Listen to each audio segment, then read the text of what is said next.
As I was watching this latest episode, I just realized that we only have 2 episodes left for this core of Mushoku Tensei Season 2.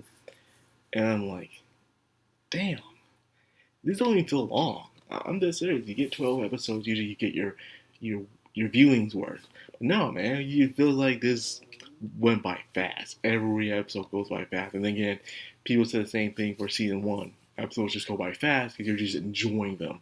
That's why some people just wait for all the episodes to come out and they just binge it and they just enjoy themselves that way. But I can't afford to binge. You think I'm just let the episodes come out and me not watch it? I can't do that, man. I am a consumer. I consume. That is my life purpose.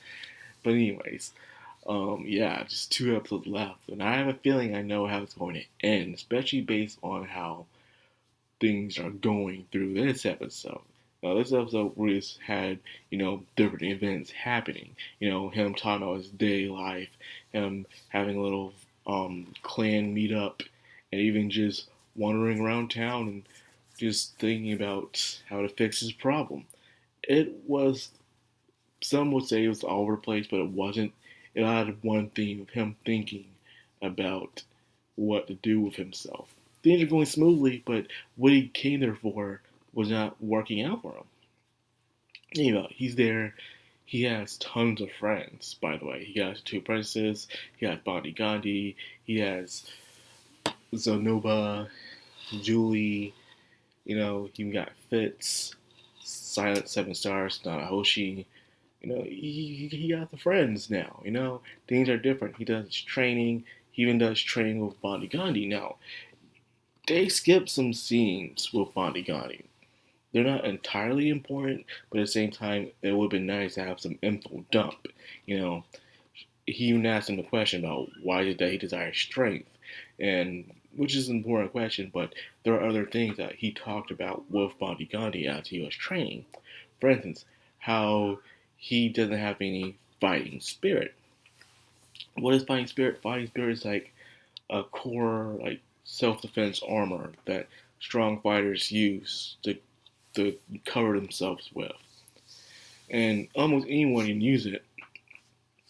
Our battle technician, however, Rudy's can't for some reason, despite him having a huge amounts of mana inside of him, he can't use fighting spirit. But it's something that's never been pulled up before at all in this entire series so far, anime wise. So I was kind of wondering if they were going to do that as this episode was coming out, but they didn't do it. So I'm like, wow, even the manga did it, for crying out loud. And the manga's half and half. Some people like it, some people don't. But yeah, I was hoping they were talking about, having a little bit more lore done. They could have squeezed that in if they wanted to, but they chose not to. So I was kind of disappointed.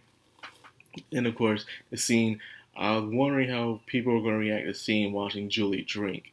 Of course, in Rury's monologue, he was pretty much talking about whether it's okay for her to drink. And again, she's a creature of the dwarf. Dwarves can drink, man. Dwarves in that young ages can drink. They know drink any human, no matter what. You just can't stop a dwarf from drinking. They love that good old stuff, that dizzy water, you will call it. And so the way he's just chugging it down, like, it's some good stuff, man. It was disturbing but yet adorable at the same time. I don't know how that happens. It just does. And so he does his training, goes with his friends, and even does experiments of Nanahoshi. Discussing the things of Nanahoshi, trying to get some information about summoning magic, creating all kinds of magical circles, even creating new spells on her own. Her obsession to go back home has created things she probably doesn't even care about, but she does say when she goes back home, all the credit will go to him anyway, so he just has to be patient. The question is how long will it take her? And plus, he even asked a good question. What if it's the only way to summon someone in his world is to do exactly what she went through, which caused an entire disaster, and that disaster is affecting people to this day. So would that be a good idea? But however, now she, of course, have these thoughts like, well, yeah, I'm making sure that won't happen. So she's going to try to do a more secure way of summoning things. Right now, she's trying to summon objects into this world. So far, we've seen as a feather. She's going to try to do something more organic, life. You'll probably try to start with some organic matter, an animal or a plant or something that she can pull into her world, into this world, safely. And if she can do that, then she'll learn how to work her way up to becoming a human. This is funny because in other isekais, people summon people from other worlds left and right, man. Familiar Zero, Animal Mask, the list goes on. They can just easily summon them.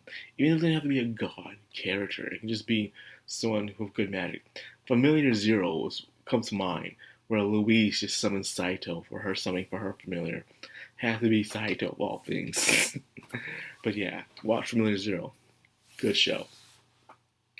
So anyways, he has his meeting with Soulback. Yeah, that's right, Soulback is in town, man. They're just partying, and Cliff and Nize, we think we'll call her Nize for a while, for sure name Nize. What do y'all think? Call her Nize or what? I'm on the fence for that. But yeah, I was thinking this is gonna go a different way, but Cliff has fully accepted what Anil. See, this is why I have to call her Nize, because even though I know her name, Alina Nays, I always end up stumbling on that name. But anyways, they're having a good time, and it has to be awkward knowing that almost everyone in that cabin has ran through your girl. I'm sorry, this is not even sloppy seconds. This is a full on mess. When someone was talking about in the discussion, like, this is not even sloppy seconds, people. This is a full on mess here. You can't even describe it. But our boy Cliff, he took it differently. He took it more, I would say, manly. He says, I don't care. I love her anyway for who she is. And I love her, and I'll be devoted to her. I'll cure her. And like, wow. You gotta give the respect for Cliff, man. You gotta respect for Cliff. Even Soulback, just end this conversation. I was expecting Cliff to be, angry, when he said that he called Nize a slut and stuff. I thought he'd be like, how dare you call her that? But he realized that's what she was, but she's trying to overcome that now. So it's like, it's an amazing progress of this kid, and even asking Lourdes of any ideas of how to remove curses. And ironically, him telling about what happened to Richard and his clan with the Serpers and Laplace curse is how Laplace had a curse, and he moved it on to the Serpers by giving them the spears. And the Serpers later on had the curse, and all they had to do was get rid of the spears, and then now the curse is also living from them. How ironic is that? So Cliff has already found his first clue of how to get what he needs to get done. Is by creating an object that can gather her curse. Imagine what this can do for a lot of people out there who have curses in that world. Creating these objects, just wear this for a while, and the curse will be removed. The question is what to do with the object and stuff like that. I can see most who wear the object will also have the curse. They'll borrow the curse. A lot of, can even use the curse as a weapon. A lot of possibilities can come out of this. I was thinking about it even when I was reading it in the past. Like, yeah, you make some money out of this, Good money. Make an entire store where it's all cursed objects, and people can buy them and use them any way they want to. It's a money making idea. I'm saying it myself, but yeah, you gotta respect Cliff and his dedication, man. And even Nize for her devotion. She been through a lot of men. I mean, a lot of men. But this dude right here, he's a keeper. He's a keeper. So, despite Rui's busy life, he realized he hasn't had any time to spend with Fitz. That's right, he hasn't been hanging out with Fitz lately. He's been having Fitz all by themselves, and he's just been enjoying his life until he saw them down the lane at shopping district, and she was acting a little funny. But it's because I guess Fitz doesn't know how to confront Rudius anymore. Selphie, since the separation, has built their own form of confidence where she knows how to do combat and take care of herself and also take care of others. Heck, she's taking care of royalty, for crying out loud. So because of that, it's like now she's here with Rudius and she's seeing this self-consciousness of Rudius until he met Nanahoshi. Because it's this bond that him and Nanahoshi has that he probably doesn't realize it, but Fitz realizes it. And because of that, it keeps her feeling uncomfortable. You know, like, wow, these two have something that I don't understand that scares me. And she feels like if she doesn't do anything, she'll lose him. You know, she won't get that chance, but she doesn't know what to do. You know, so she's a bit nervous. Of course, not speaking around when she's on duty. And then that scene happened. That scene where they they fall, and Fatty was just touching himself. Like, no, not there yet. But he had it. It's slowly coming around him.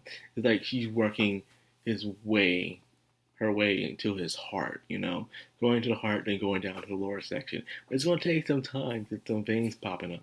Rias needed that passion, that comfort that Fitz is giving him. And Rudy's thinking, maybe he's a dude.